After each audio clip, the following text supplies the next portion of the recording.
So, Ather Energy created unprecedented social media and online marketing campaign about their new electric scooter called the Ather 450X.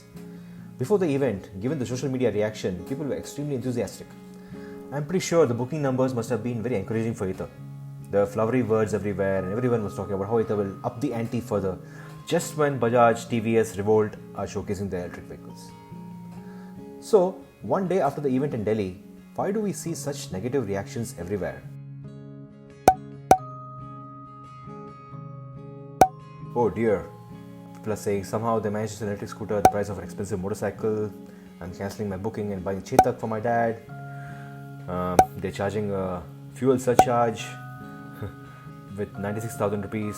There's enough dough to buy 2 low speed and 1 fast speed EV scooter. They're sounding more corporate-ish. I'll cancel my booking.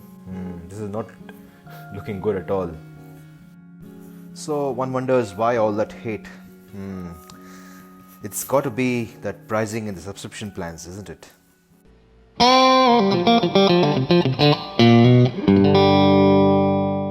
It all boils down to this slide right here. So Ather wants you to pay almost a lakh rupees upfront, and then you see those amounts on the right.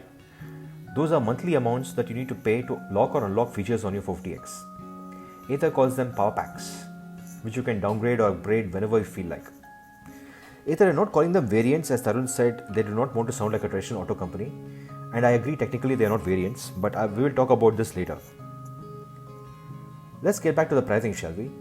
So Ather wants you to pay Rs 2,000 per month for the Pro Power Pack. Now this per month subscription fee is what is causing all the heartburn among the EV community. You will have to keep paying these monthly payments to Ather irrespective of the number of years you own the vehicle, be it 3, 5, 8 or even 10 years. Ather apparently will guarantee the range, performance, user experience, essentially ensuring that the user need not worry about battery degradation, top speed, even as your vehicle ages. My question is, how will Ather guarantee range and performance, say, after 5 years? Ather cannot cheat physics and chemistry. Batteries do degrade, especially the high nickel NMC batteries that they're using in their scooters. Will Ather replace a battery if customer says, "Hey Ather, I'm not getting the 85 km true range and I am on your Pro Power Pack. I'm getting 65 km true range now and I'm pissed. As I paid you rupees 1.2 lakhs over a period of 5 years and I want my range back." So will Ather replace the battery pack and whenever customers start complaining like this? What if thousands of customers of the 450X demand the same? Ather are gambling on the fact that lithium batteries will come down so they can offer battery replacements and use the money they earn from the subscription fees. I'm not sure how this will pan out, guys. It can all go wrong for Ather here. What I'm sure about is that people don't want to pay now for something they might or might not want to change 5 to 7 years later. And the fact that Ather is enforcing these payments from day one is causing a huge uproar among the EV community. The Revolt electric motorcycle launched with an installment scheme and there was tremendous enthusiasm among the community. You don't see the same enthusiasm for Ather 450X subscription scheme. So, having said all of this, let's try to understand Ather's perspective here. As an Ather customer, as long as you keep paying them, you're guaranteed top performance, range and experience for the life of the vehicle. They seem to have bifurcated the price to show that the initial cost is almost equal to a nice vehicle with a little premium for connected features. But the key issue is that the running costs have been equated to the running cost of a petrol scooter. In fact, they're pitching that the total ownership cost of a petrol vehicle Ather 450X is almost equal. Ather Energy has huge overheads with large R&D costs and they need to generate revenue even after sale is done, as they agree that there's hardly any after sales earning for the company as opposed to petrol scooters. So this gives them some revenue. Ather also invested a whopping 650 crore rupees and I'm sure by now investors are sitting on their heads getting them to quickly go pan-India and generate revenue. Anyway, I just wanted to get back to these power packs which I spoke about earlier. I have a major issue with the way Ather are doing this. Say, for example, if you get the Plus Power Pack, what's going to happen is that they will software lock out the extra features of the 450X. You need to pay more to unlock them and then you will become a pro user. It's like purchasing the different plans of Netflix. The more you pay, the more features you get. But Netflix has expenses like streaming of data in HD, across multiple devices, so those premium plans are justified. But in the case of Ather, everything happens locally on the bike hardware itself. There's no hardware upgrade happening. So why would you need to unlock features by paying extra when they don't cost Ather anything? Also, wouldn't it have been wiser to create variants? That way Ather need not pack a larger motor, larger battery pack for Plus users. A Plus user is essentially lugging around hardware he may never use. I'm pretty sure 99% of people who can afford the 450X will go for the Pro Power Pack, again defeating the purpose of these power packs. Also, I would encourage you guys to read an interview done by Tesla Club of India, where they spoke to Mr.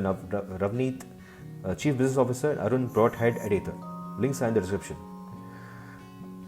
What caught my attention was this. Mr. Arun says, our primary target here is not people who are doing long-term ownership. Mr. Ravneet says, reality is that there are different categories in market with different needs.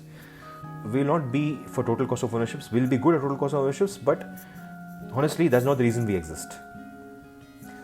Mr. Arun and Mr. Ravneet are throwing a bunch of marketing fluff here and sounding very corporate-ish. The point of an electric vehicle is the low cost of ownership, and with Ather 450X that is not the case. You can make a compelling EV but still have that edge over pollution scooters with the low running costs. Anyway, so I pre-booked the 450X but I have to opt out of this because not because I don't want an Ather, I do. But you see, I'm an EV advocate. I want to show the people that you too can get an electric and be the change. With the 450X, when I speak to people, friends or people on the road, the scope for convincing them is very less once you start talking about pricing, subscriptions, etc. During the event, I wish Ather did a Steve Jobs type one more thing. But there is one more thing that I want to talk about. And then they revealed that Ather 250C, a more affordable, compelling product. But unfortunately, that did not happen. It all depends on what type of company Ather wants to be. Would they want to be like an Apple, where the products will be used and loved by a small community? Or would they want to create a revolution, be instrumental in getting these awful, noisy petrol scooters off our roads? You know what the sad part of all of this is? The sad part is that nobody is talking about all the great features of the 450X. The fact that they improved the cells on the battery packs, they've reduced the weight of the scooter, they moved to an Android system on the dash, they have this awesome Ather community of owners, they improved the fast charger. Nope, no one is talking about all of this great work being done by the team. Instead, everybody is talking about the pricing and are bashing Ather. This clearly shows how price sensitive India is and how the marketing team of Ather goofed up here. I hope Ather is watching or reading this, listens to the EV community and makes some changes soon. So, you guys, if you're still here with me, what do you think about Ather 450X? What do you think about Ather's extreme pricing and these power packs? Are you going through with your booking, or are you cancelling your booking and going for the Bajaj Chetak or TVS iQube or the Revolt RV400? Are you okay with these monthly payments, or you effing hate them?